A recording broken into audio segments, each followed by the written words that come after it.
Sobrecrecimiento bacteriano, SIBO. ¿Ha escuchado usted últimamente este tema? Mire, las redes sociales nos hacen el favor a veces de contarnos un poquito acerca de estos términos, pero a veces también no es la información adecuada. Así que hoy tenemos a la experta para poder abordar este tema. Le queremos dar la bienvenida a la doctora Raquel Esmeralda Cruz. Doctora, ¿cómo está? Bienvenida, hola. Hola, buenos días. Un gusto acompañarlos esta mañana para hablarles un poco de SIBO. Gracias. La doctora es gastroenteróloga, así que súper bien que podamos abordar este tema. Doctora, hablando acerca de cuáles son las principales causas del SIBO y también cómo nosotros podemos comenzar a detectarlo. Lo digo porque a veces nos podemos confundir y pensar, ¿será colon irritable? Algunas personas dirán, tal vez tengo helicobacter. O sea, hay otras cosas que se pueden asimilar, pero ¿cuáles son las principales características del SIBO? Así como lo dijeron en la introducción ustedes, el SIBO, como no es más que un aumento de bacterias a nivel de intestino delgado, el cual es quizás el órgano más largo que nosotros tenemos en nuestro cuerpo. Y aunque es el más largo, es el que menos bacterias tiene. ¿Por qué? Porque es el lugar donde se realiza la mayoría de absorción de todos los nutrientes que nosotros ingerimos. Entonces necesitamos a ese nivel tener más ácido biliar que bacterias. Por eso es que a ese nivel son pocas las bacterias. ¿Y cuándo genera problemas? Cuando tenemos el aumento de esta bacteria, ya sea porque migraron de colon por alguna patología o alguna situación que se generó, migraron de colon hacia intestino delgado, o cuando el propio intestino delgado tiene alguna afectación que favorece el cultivo de bacterias patógenas y la producción de estos. Es importante en realidad que sí tienen que acudir al médico porque si se dan cuenta, los síntomas son bien inespecíficos. Generalmente la mayoría o lo más común es que nosotros tengamos inflamación, embofamiento, como dicen la gente, ¿verdad? Que nos sintamos así embotagados, hinchados, y podemos pensar que tenemos un SIBO, pero también, porque como es lo que dicen las redes, ¿verdad? Ahora el SIBO, pero también podemos tener un síndrome de intestino irritable que es fácilmente confundible, pero que va a tener otras circunstancias donde va a predominar quizás más el dolor, o van a haber afectaciones emocionales, nerviosas, algo que esté desencadenando un síndrome de intestino irritable, pero que a la vez este síndrome de intestino irritable puede generar un sobrecrecimiento bacteriano. La intolerancia a la lactosa.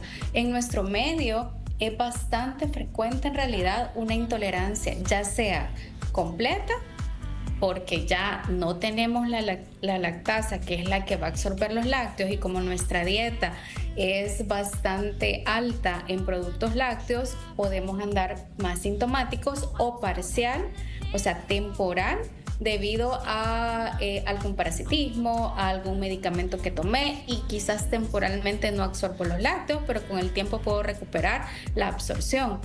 Pero los síntomas son similares al SIBO.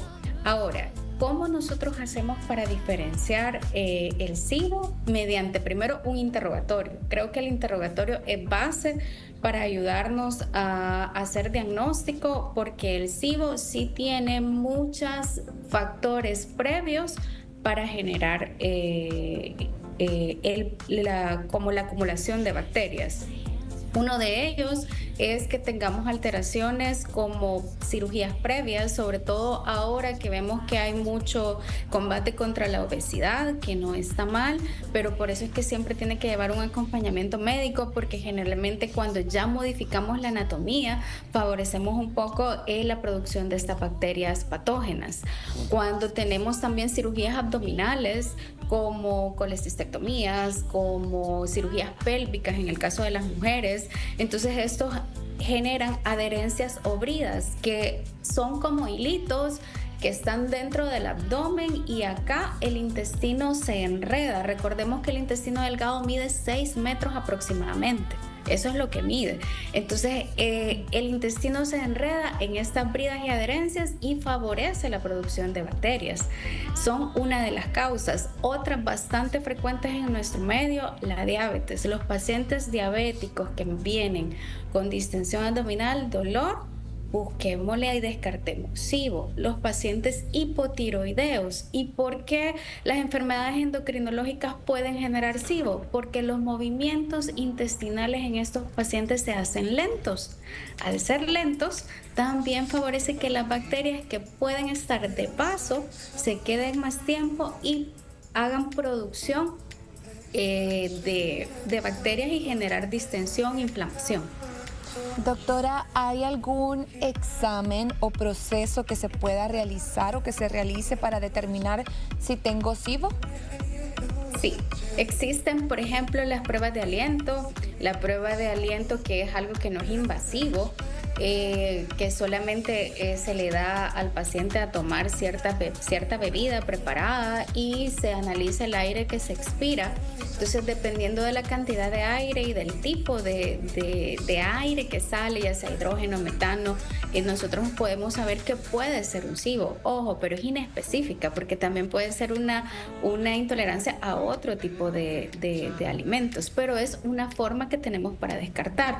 Quizás la prueba más específica es la que se toma mediante la secreción, porque se puede hacer también mediante endoscopías. Generalmente se puede sacar líquido de intestino delgado, mandarlo a analizar y ahí podemos ver si en realidad hay una sobreproducción de bacterias a nivel de este.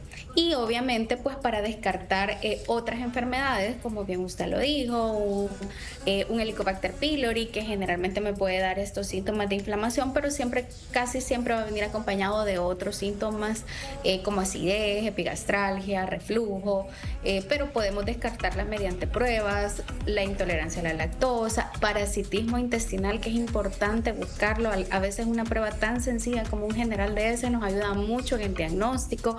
Entonces y la deficiencia de vitaminas, porque la deficiencia de vitaminas es quizás la complicación más severa que tenemos en los pacientes con SIBO, porque a nivel de intestino delgado, como les dije al inicio, se absorben nutrientes. Y si mi intestino no trabaja bien, está dañado porque las bacterias me lo han dañado, voy a dejar de absorber vitaminas. Entonces aquí podemos tener deficiencia de vitamina A, vitamina E, vitamina D y vitamina K, que son las vitaminas liposolubles que necesitan absorberse a ese nivel. Entonces podemos buscar las deficiencias de estas vitaminas porque hay pacientes con un SIBO de larga evolución que pueden incluso manifestarse con desnutrición. Entonces sí tenemos exámenes como para ir buscando y llegar a un diagnóstico. Ok, y eso es bastante interesante conocerlo también, doctora. Hablemos del tratamiento que se proporciona a alguien que sí ya se le diagnosticó SIBO y si hay alguna posibilidad que dentro de los tratamientos que existen hay alguno que se pueda abordar también de forma natural. Vale. Fíjese que en los problemas digestivos siempre la alimentación es clave. Acá no solamente es como los medicamentos, claro que existen medicamentos y generalmente el SIBO se trata con medicamentos antibióticos, pero antibióticos específicos para intestino delgado. No cualquier antibiótico, porque son pocos los antibióticos que pueden en realidad hacer un control y no dañarme la otra flora intestinal, tanto de colon o del mismo intestino delgado. Entonces son antibióticos que generalmente se absorben en intestino delgado, que se pueden utilizar para volver como a quitar estas bacterias y volver a lograr ese equilibrio que se necesita. Aparte de eso, acá juega un papel importante los probióticos, pero igual que los antibióticos, no es cualquier probiótico. Ahora vemos que hay como un uso indiscriminado de los probióticos. Recordemos que estos son bacterias y como son bacterias, si yo doy más de las que necesito, me van a llegar a generar un problema.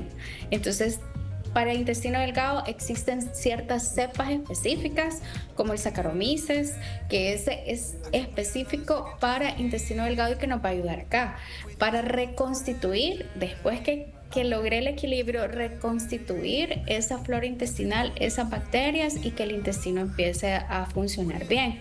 Pero podemos agregar frutas, verduras que contienen también muchos antioxidantes. Por ejemplo, las fresas, las uvas, kiwi, ¿verdad? Estos van a ayudar mucho a restablecer el nivel de bacteria óptimo para trabajar a este nivel. Y sí es importante también quizás, aparte de mantener una alimentación natural, porque yo puedo seguir comiendo pollo, pescado, siempre y cuando no tenga aditivos como los condimentos, todos estos colorantes que utilizamos para darle un poquito de sabor a las comidas. Generalmente cuando tenemos SIBO van a aumentar la producción de bacterias, entonces la dieta tiene que ser lo más natural posible. Y un yogur bien natural, sin colorantes, sin endulzantes, sin preservantes, va a ayudar también a fortalecer estas bacterias buenas que deben de ayudar a reconstituir ese intestino delgado. Doctora, también la pregunta de muchas personas es si yo tuve SIBO, o sea, ¿eso se cura totalmente o es muy probable que esto regrese a un paciente que ya lo tuvo con anterioridad? Depende de la causa. Si la causa del SIBO en realidad era por alguna enfermedad como las bridas o adherencias y yo logré vía quirúrgica, generalmente es que se logra eso, quitar esas bridas y adherencias y restablecí el funcionamiento normal, puede ser que sí no vuelva a tener ninguna crisis de SIBO.